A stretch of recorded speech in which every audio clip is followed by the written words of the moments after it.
Right, welcome.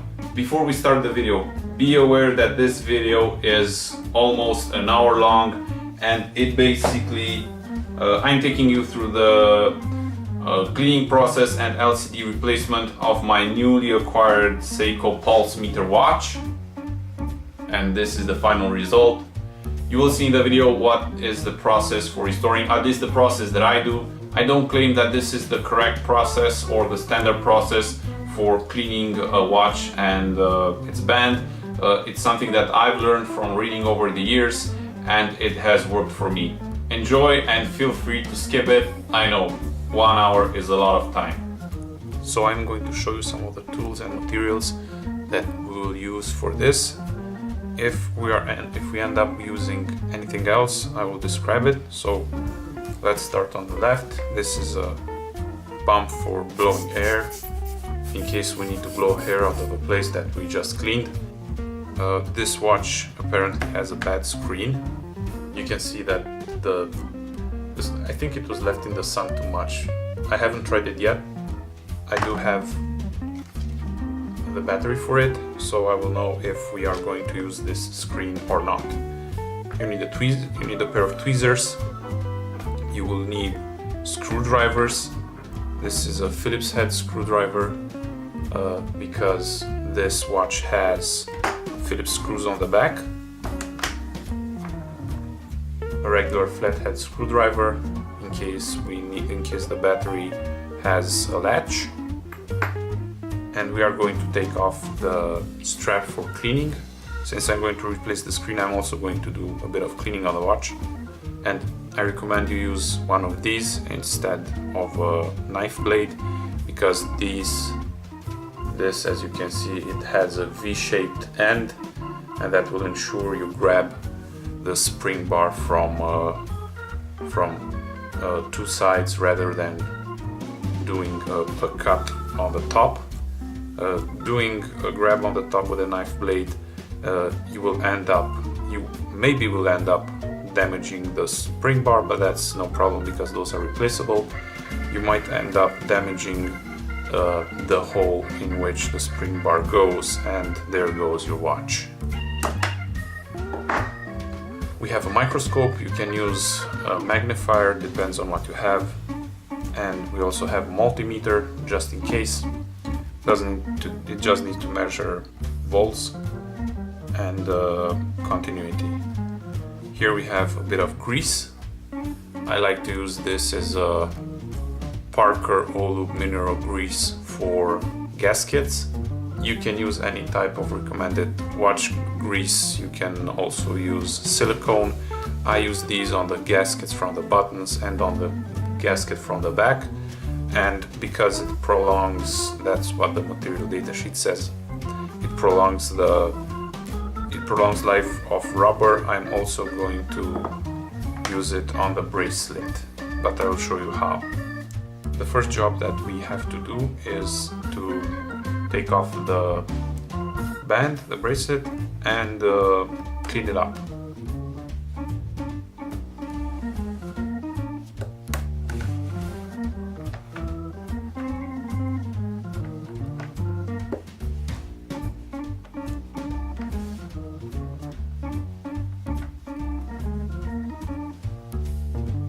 When you remove spring bars, it's advisable to check if they still retain their springiness, because if they are a bit rusted inside, that rust will spread, and the next time you want to take them off, they might be rusted to the point where the spring action doesn't work anymore, and you will have serious troubles taking them off. So this one is okay. To make sure we get it cleaned properly, I'm also going to take this spring bar out, and I'm going to use a pusher to do this.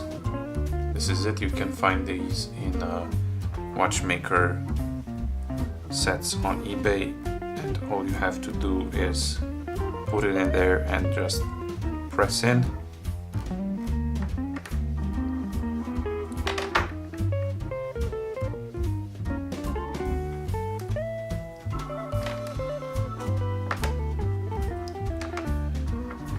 And now we have to clean the bracelet, the band, and it's good to do an inspection and see if there are cracks.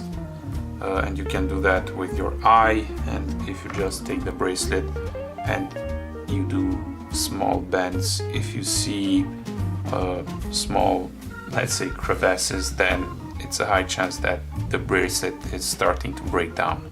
And as you can see, I rubbed my nail there and it's just surface grime, and the bracelet seems still pretty strong, taking into account the fact that this watch was sold in '93 according to the warranty.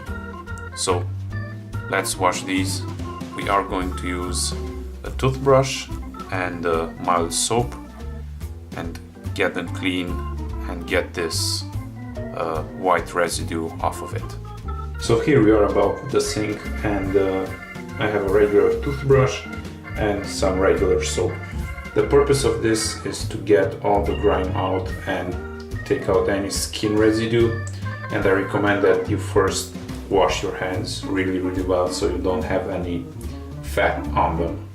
So I have already done that, and I will move on to brushing it. You have to brush it really thorough.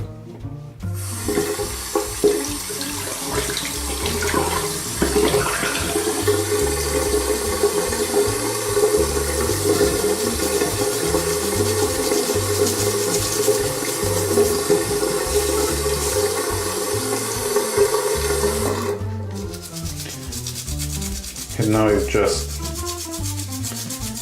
use the directions of the vines that the bracelet has to make sure you get everything out. So here we are back from washing, and you can already see that we are getting closer to the end result, and that whitish grime has washed off. You have to be really thorough with the toothbrush. So next step is to protect these, and I'm going to use Parker Olive mineral grease. This is for gaskets. It's marine grade. You can use any rubber protector. I know some people recommend silicone, and silicone seals the rubber to protect it from residues getting into it. I feel that silicone, well, the one that I have, is a little bit too sticky and it's too thick. So I am going to lubricate the band with this, and I'm going to leave it a day to let it soak in, and afterwards I am going to clean it off. Never clean a plastic band with alcohol. Remember that cleaning it with alcohol and exposing it to ultraviolet light, the sun, will end up breaking it. And also never use alcohol on a plastic watch case. Never. So the first step is to make sure that there is no fat on my hands, and I washed really well, and I'm going to use some paper towels rubbed in alcohol and rub it all over my hands to make sure that I don't add any grime from my fingers as I massage the lubricant into the rubber. And it's like applying sun lotion. You just get it on your finger, spread it evenly. It's a messy job, no doubt about that. Just get this out of the way. In the end, you will have to clean whatever you add in those holes, and you can do that with a toothpick and with some cotton buds. Make sure you get it everywhere. So we are finished with lubricating the band, and we'll leave that overnight to soak in, and then we'll have to clean it off. Yes, the cleaning process is very tedious, but it's the effort you want to do if you want to preserve your bands. Next step is opening the watch.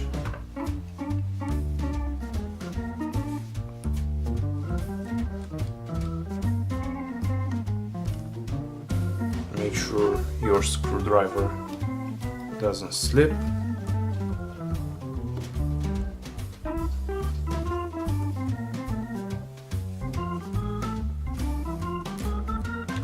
This is a very good screwdriver.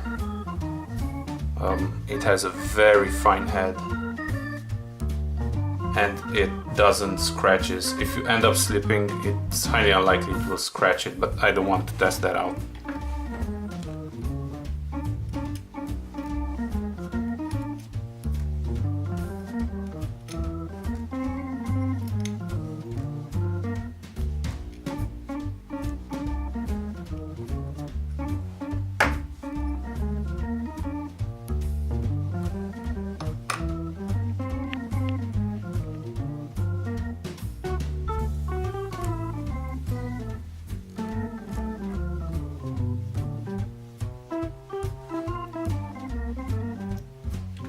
Careful not to ruin the gasket.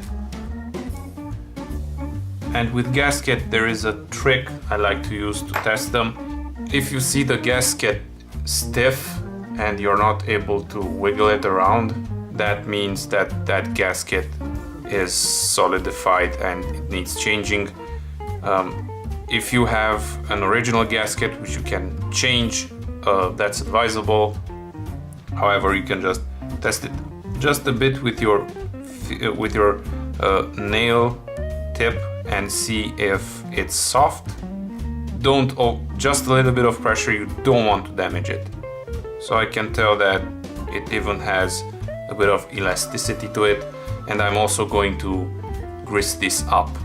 The trick with greasing up is not to pull it in between your fingers, because you will end up stretching it and it won't fit back into place, but rather just gently move your fingers along until you gently slide it along the entire edge of the gasket to make sure that there is no over left grease.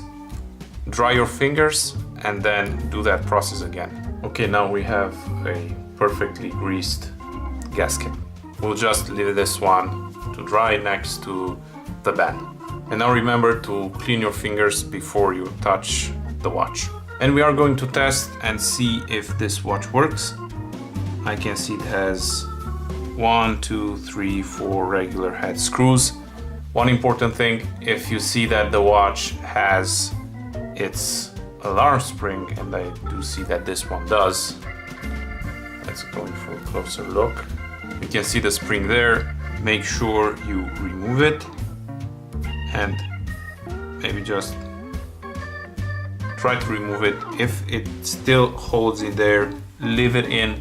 It means that there is a small loop at the end which latches beneath this plastic case. So we'll proceed to removing the battery.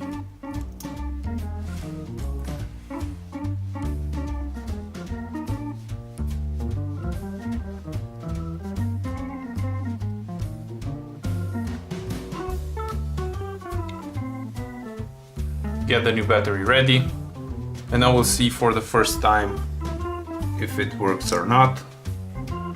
Drop that in. On the assembly part, after I clean all the parts, I will use finger gloves to make sure any grime or any fingerprints won't get in the watch. Hopefully that is sufficient. And yes, all it needed was a reset. You have this hole here, and touch it with the tweezers on the back side of the module of the battery holder, and you can see that this will need changing eventually because not all the segments are working, and you can easily see artifacts in the screen. You can actually see the other segments. So we've taken the retainer off of the battery and we're putting the battery aside. do have handy one of these trays. You can use an ice cube tray or any kind of tray just to not lose the parts. And we'll continue with further disassembling the module. And I highly recommend that you use the manual. Take this aside. First just try to pull it out, and if you'll see any resistance, it means it has a small curl on the other side that holds it in. Do not pull it violently outside because it will end up stretching it beyond what is supposed to be stretched. So now we're going to remove these screws from the case.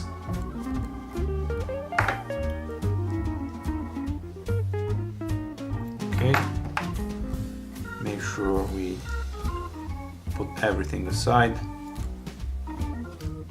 Now the LCD should come up fairly easily, and we are going to gently lift it up from the sides with a screwdriver. It's better if you have a plastic screwdriver, but this is going to be changed, so I don't need to be extra gentle on it. But make sure that you're not jamming anything. The microlight might be on the side, and you might break the glass of the bulb. And there we see the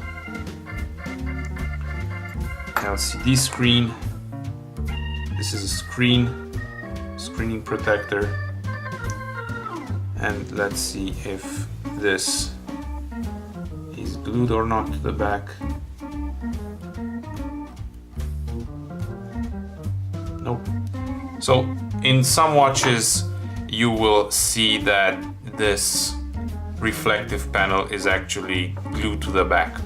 Like in the G-Shock Stargate series, it's glued to the back. Never take that, never peel that off, because trust me, you will need a totally new one to glue on the back, and I've never seen a part like that, so I'm assuming that they're glued in the factory. And if you start peeling it off, you will make ridges on it, and when you put it back on, those ridges will be highly visible. Okay, so make sure we don't scratch these in any way. Put them aside. So now we are at the module. Now I have two options. I can either get the new LCD and put it in right now, or I can choose to strip it all apart and do a quick clean. So I will do that quick clean because according to the warranty, this watch is from 1993. I bet it can use a quick clean.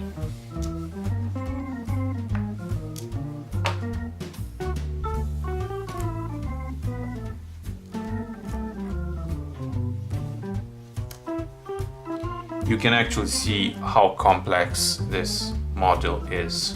I highly recommend you use the manual. I have it open in front of me, that's why I know what steps to take.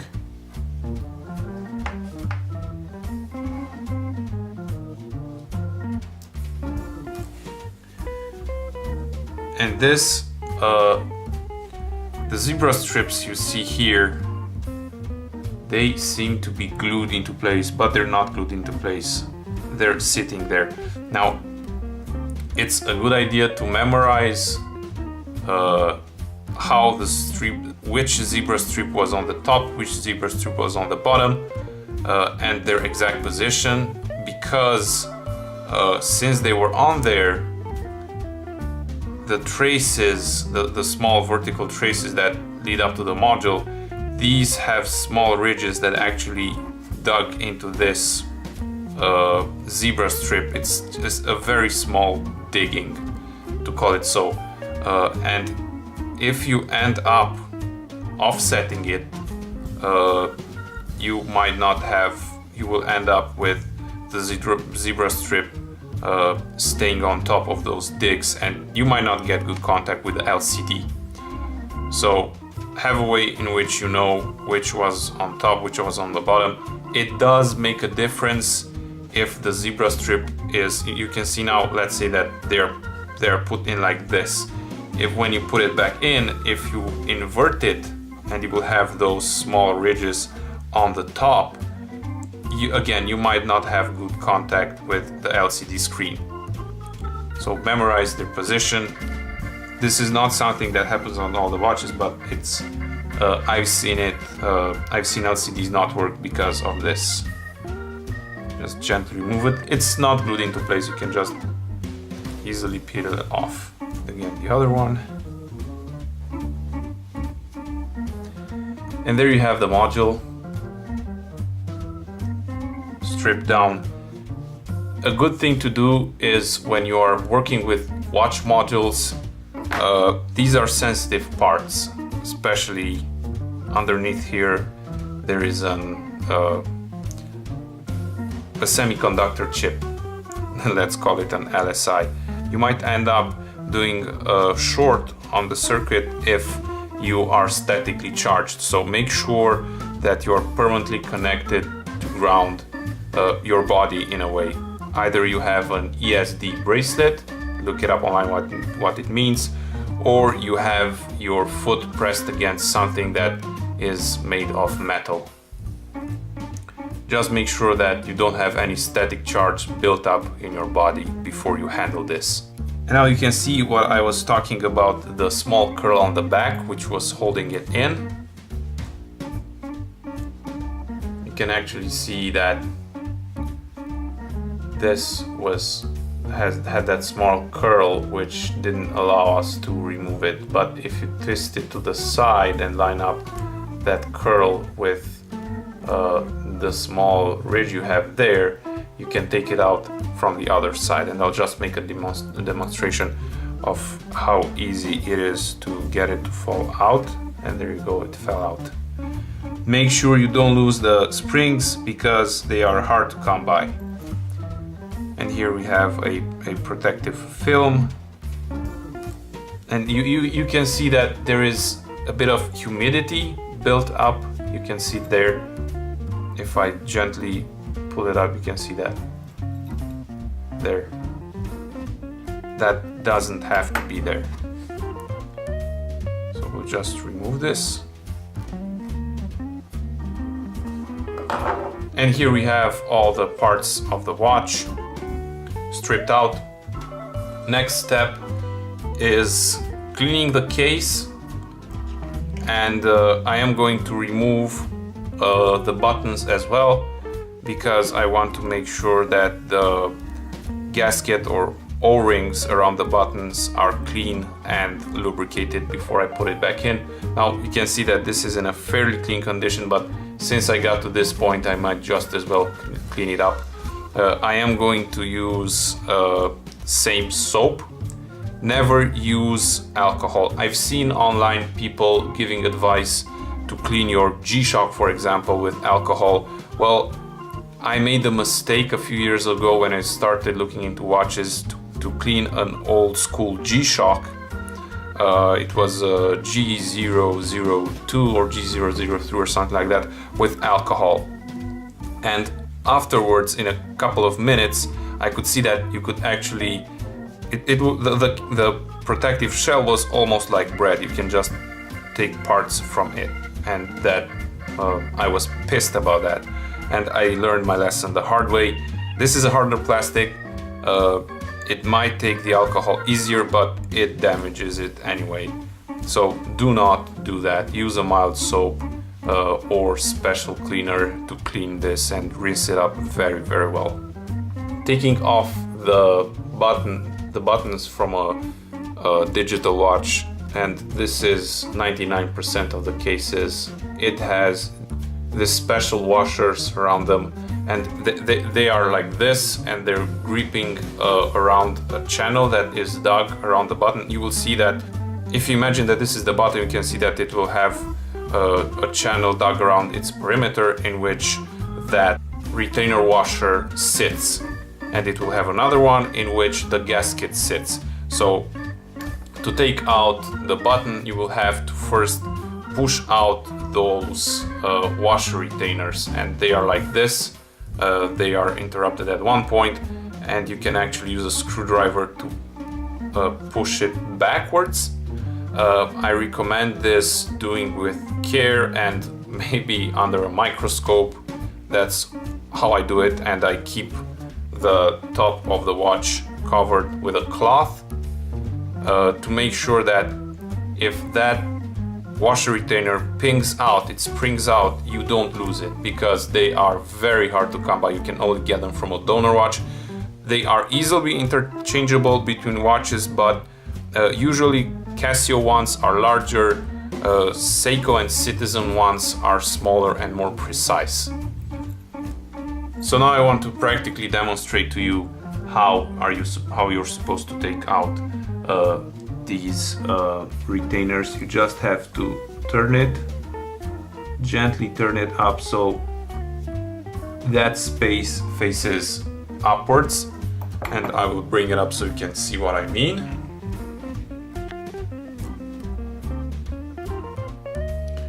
You can see it on this button that it's actually facing upwards, and I will just quickly show it to you. Sorry, this one is facing upwards, and we need to use 2 screwdrivers, one from this side, one from this side, and simultaneously push it down. But again, under a microscope, having a cloth over it, just a small peek hole in which you can see what you are doing. So this is the setup that I have, and I will be looking through the microscope, having this covered with a cloth. Now you can see it better, and I am going to push down on either side. This cloth will ensure that it doesn't have much room for the washer retainers to ping out. Now you can easily see those retainers. They are 3. The other button had a much more different construction that I haven't seen thus far. You can see it's split between the middle and it just pushes inside. So now the buttons are easily pushed out, and all I have to do is take out the retainers from the buttons on the front. So I removed the other buttons as well, and I'm actually amazed and not surprised about the build quality that we see. This is the button, and you can see how Seiko decided to implement this spring, and this button is all metal, and it is the touch sensor. So I've taken that side retainer out, and you can see it has a spring on it, and apparently even a gasket. So again, very good build quality. And now we are left with a case, and there isn't anything I can dismantle further. So I believe this is the time to wash it. You can see it has some grime collected around here, but I will take this and clean it up. What I don't use a toothbrush on this because it will no doubt end up damaging it. What I do use is this very soft brush. It's really soft, very soft. And what I will do is soap up this brush and just very finely go along the edges and recesses. But again, this is ultra fine. You can also use, if you don't have a brush like this, you can use makeup brushes. They have an array of hardness in their hairs, and I recommend choosing somewhere in the middle, stiff enough so you can get into the creases, but not that stiff so you can scratch the glass. Although this, I believe this isn't plastic, I believe this is glass, and something like this will not scratch it. So it's on to the cleaning phase. I'm not going to show that on video. Basically it's the same thing that I did on the bracelet, only I'm using this brush and being very careful how I do it. So this is the end result, and notice that I'm using finger gloves, and this is how I will touch all the parts after they are clean. It's still drying out, and you might notice that under the LCD there is some water that got in. That's nothing to worry about. You can actively get that out with a hair dryer and just blow at an angle, but don't put it too close. Just keep it about the same distance or half the distance you would keep it from your hair. If there is any glue on anywhere on the case, that might melt it down if it heats too much. But what I'm going to do is let it dry out by itself overnight, and that is the cleaning of the case. Next, we have an array of parts to clean. I'm not going to show all of these on video, but basically on the model I will use isopropanol or gas lighter fluid, or just use alcohol that is as pure as possible, because even the 99% pure still has water in it. So make sure that what I will use to clean this are cotton earbuds. And what I usually do is dampen one of the ends of the cotton buds in the isopropanol, gently clean the part, and then use the dry one to dry off any water that has remained there.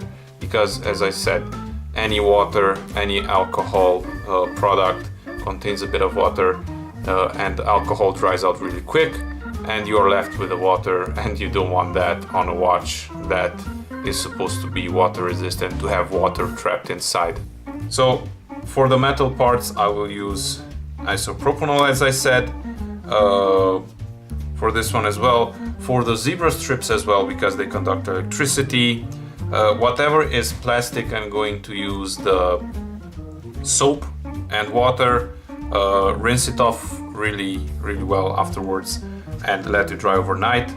I'm not going to show the rest of the cleanup on video because it does take a while. We'll return back at the assembly process when everything is clean. I clean everything by hand. I do have an ultrasonic machine. Not sure how well it does with a case, with a plastic case or a plastic assembly like this. I don't have the right fluids for it, and I am much more comfortable to do a thorough cleaning with that fine brush. One thing worth mentioning is that you have to change if they are worn out are the gaskets around the buttons. A way you can easily see if they are still good or not is the same as I did for the back cover gasket, if it has solidified. And under a microscope, what I used to do is gently push against it with my fingernail. This one is too small to do any damage, and I can see if it's still soft and rubbery, then that is a good gasket. What I will do, a good O-ring, what I will do is gently take it down and re-grease it, and then put it back on. If you have to change the gasket, the O-rings around the buttons, ideally you have to get originals, but on a watch this old, it's highly unlikely that you will find the originals. But what you can find on eBay is these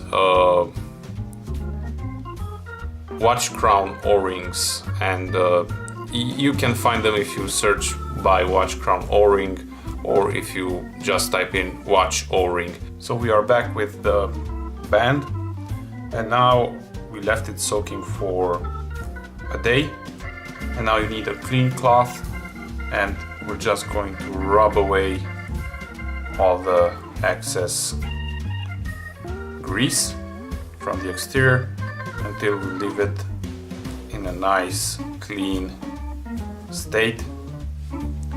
You'll need a clean cloth, and you will also need plenty of cotton buds to clean out the holes. When you clean out the holes, make sure you just pinch the head and you just twist it, and there you can clean it off. then you wipe that excess with a,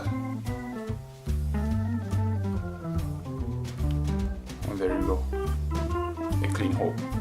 What you can also use in the end are toothpicks, and you can just take it through the hole and clean out the excess. But that's the basic way to do it. Be thorough when you clean it.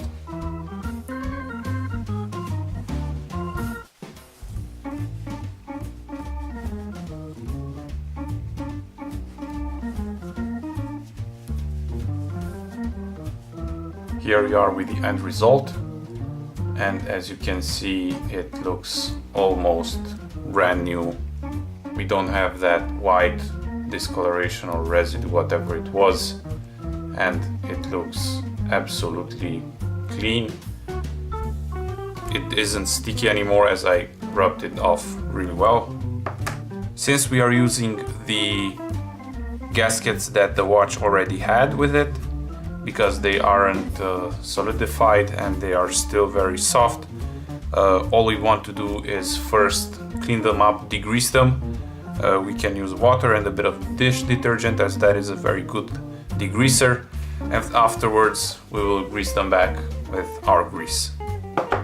So I'm going to use a cup and a toothbrush to mix it, act like a dishwasher.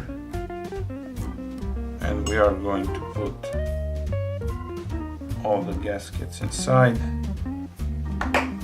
So that's 6, all of them, and we just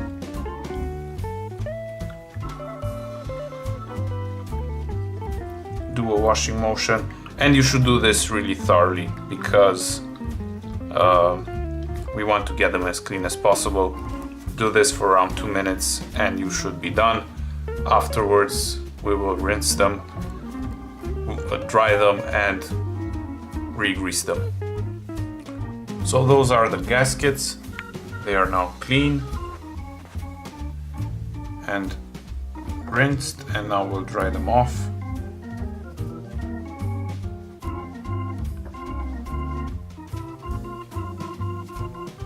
We'll set that aside and do the same operation for the buttons. Okay, and we are going to take one of these and do a thorough clean. You just hold it in between your fingers and you just rub it against it. Make sure you get every side of it, and the idea is not to touch it with your fingers. And there we go, that is one very clean button. And we do the rest for the rest of the buttons. So these are all the buttons clean, and to be fair, they weren't actually dirty to begin with, but now we know that they have 0 grease on them and they are ready to receive the gaskets. Make sure we don't lose that spring for this button here. So now we have all the parts cleaned up, and we have to be careful from now on. The entire assembly will be done wearing finger gloves and tweezers. I have prepared here tweezers with protected tips, which will ensure I don't scratch anything. I have here the replacement screen.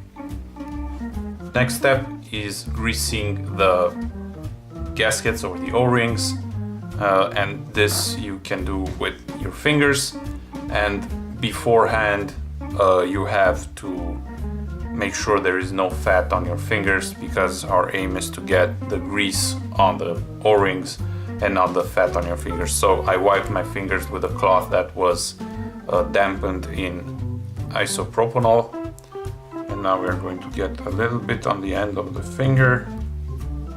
That should be sufficient, and then we are going to spread it evenly across the fingers. And what you do is you take the gasket and you start rubbing it in between your fingers.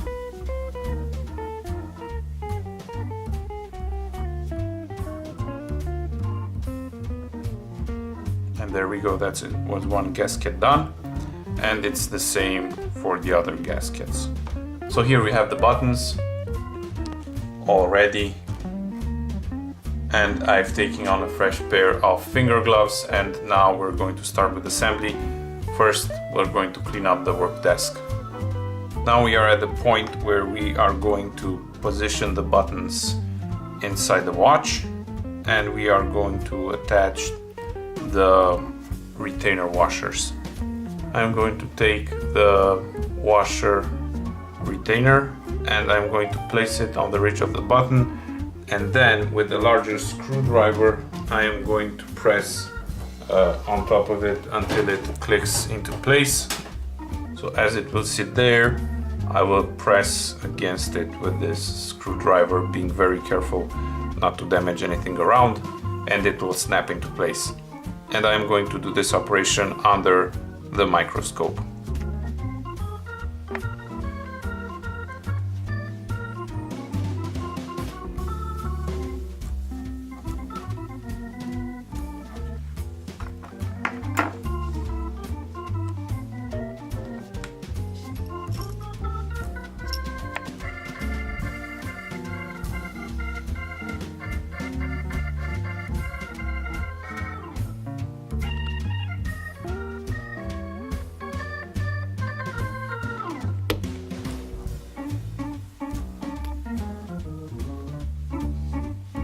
And that is how the operation is done. We'll do that for all the other buttons. And I think there is one part, and you can see why it's very important to have the manual handy, is that this will need to sit, oops, sorry about that, just about there, which means that I have to take out the retainer washer that I placed earlier, place this piece of metal first, and afterwards slide that into place, because right now it's the wrong way. So now we have all the buttons latched in with their retaining washers, and we are going to proceed to assembling the module. All the parts from the module have been cleaned up.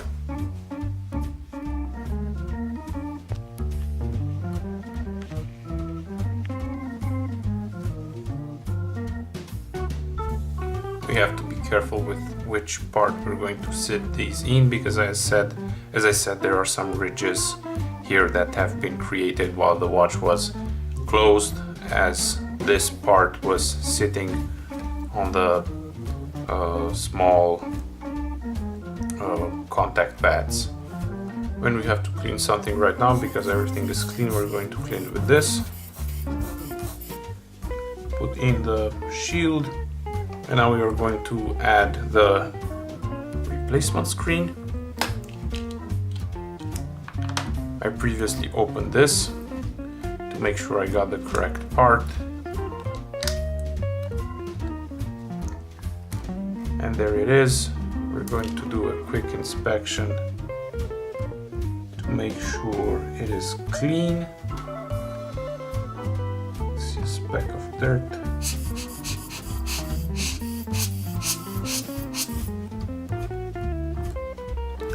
And the watch, this part is facing downwards, which means that this is the correct way to set the screen. And after reset, there we have a proper working module.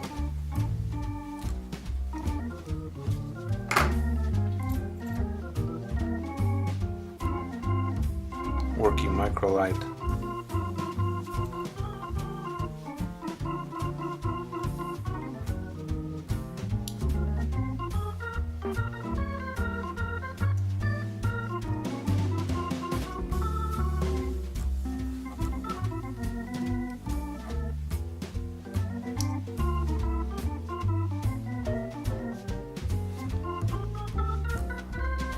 And everything else. Time to put the module back in the watch. we are going to push out the buttons, and we are going to do a quick spray, and we are going to inspect the glass to make sure there are no grimes.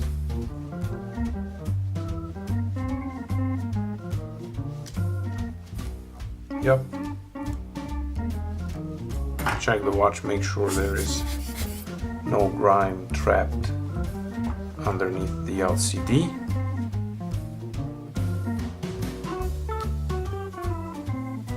And we're going to put it back together, have the gasket in, and have the final product.